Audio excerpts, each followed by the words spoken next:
En cette période hivernale assez tristounette, quoi de mieux qu'une bonne dose de lecture pour contrecarrer la déprime saisonnière? En effet, il est prouvé que lire améliore l'estime de soi et réduit la dépression. Rapide aperçu du programme du jour.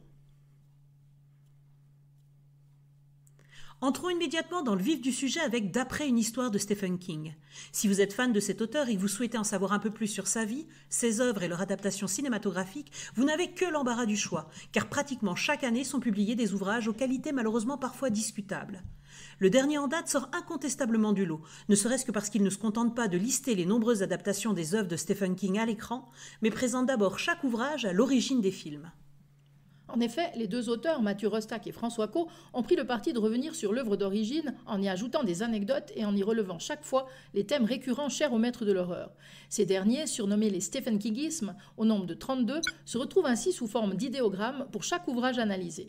Autre point intéressant, les ressemblances entre livres et adaptations sont mises en évidence par un pourcentage de fidélité. On ne peut aussi que remarquer le design très moderne et coloré, rappelant un peu Creepshow, même s'il est parfois difficile de lire certains textes qui chevauchent les dessins. Les avis des auteurs sont parfois très tranchés, on n'est pas toujours d'accord avec eux, mais c'est aussi ce qui fait l'intérêt du livre. Les critiques n'y sont pas une suite d'éloges dithyrambiques, et le lecteur peut ainsi se positionner plutôt que d'obligatoirement adhérer.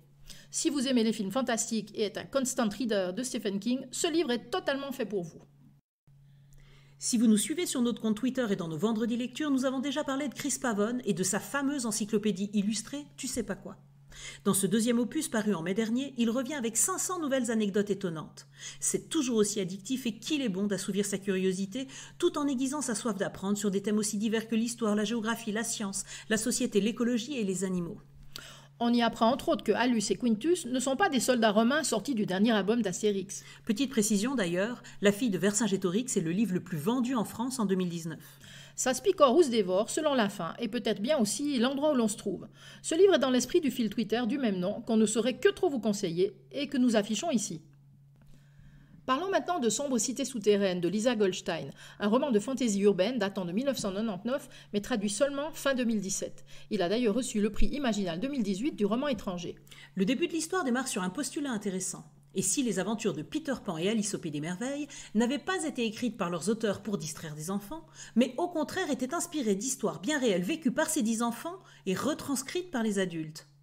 On retrouve ainsi Jerry Jones, un de ses enfants devenus grands. Sa mère a écrit les aventures de Jérémie Jérôme Gérontius Jones au pays imaginé en le prenant pour modèle. Aujourd'hui quinquagénaire, seul et isolé, il fuit les attentions des fans de la série. Il vivait tranquille jusqu'à ce que l'on frappe à sa porte. D'abord, la journaliste Ruth Berry, qui écrit un livre sur sa mère, tente de l'interviewer, puis un étrange individu, Barnaby Settertop, prétend s'intéresser à ses dessins. Jerry va alors replonger, bien malgré lui, dans le monde en bas, accessible par les stations de métro de Londres et New York. Malgré toute une première partie enthousiasmante, le livre se perd et nous perd aussi. L'auteur nous entraîne dans de multiples voies de traverse, mythologie égyptienne, légende arthurienne, archétypes, et on en passe. Un peu de déception aussi quant au traitement peu poussé des personnages, notamment celui de Jerry. Toutefois, si le thème vous intéresse, nous avons déjà parlé d'un livre similaire, Neverwhere de Neil Gaiman, que l'on vous conseillait et conseille toujours. Autre ambiance avec M, le bord de l'abîme de Bernard Minier. Voilà un roman dans l'air du temps, de quoi faire douter les plus technophiles d'entre nous. Ce thriller raconte les aventures de Moira, engagée par la multinationale chinoise Ming, surnommée M, pour participer à la création d'un projet d'intelligence artificielle. L'ambiance est tendue à Hong Kong où sévit un serial killer qui tue des femmes avec un rare sadisme, ayant tout en commun d'avoir travaillé pour la dite entreprise.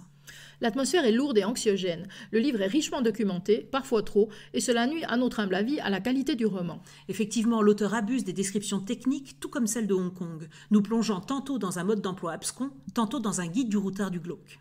Faut-il pour autant bouder le livre? Non, car nous avons choisi sur cette chaîne de ne parler que des livres que nous finissons, et donc auxquels nous avons trouvé de l'intérêt.